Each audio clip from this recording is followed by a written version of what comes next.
Следващата категория, класически културизъм до 178 см, бяха записани най-голям брой участници. За първи път на културистичния подиум стъпи Лазар Ангелов. Въпреки че това беше неговото първо състезание, той изпъкваше пред повечето участници. С добри размери, завиден релеф и перфектни пропорции, той заслужено взе почетното трето място. Казвам се Лазар Ангелов, в категория класически културизъм за мъже, до 188 см съм и съм на финал. Надявам се да взема медал по нея. Това твоето първо участие ли е? Да, значи това е първото ми участие. Занимавам се с бодибилдинг от доста време, 2-3 години сериозно. Но ми е първото участие в това. Какво смяташ за бодибилдинга? Харесва ли ти вече като се занимаваш професионално с него?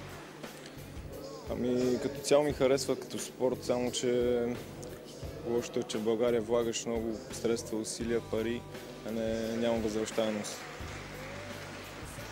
Тоест разликата между възнаграждението в България и в чужбина е огромно. Много огромно, да. Тук няма професионален културист. Все пак, според те заслужава ли се занимаваш с този спорт в България, освен за удоволствието? Ако има желание, се заслужава, ако нямаш, не. Ако можеш да оцени в пари, колко пари ти излезна това участие тук, като през годините?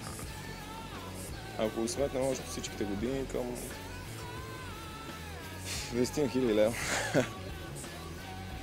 А от него си спечелил? За сега нищо. Да се надяваме, че спечелим нещо за по-нататък.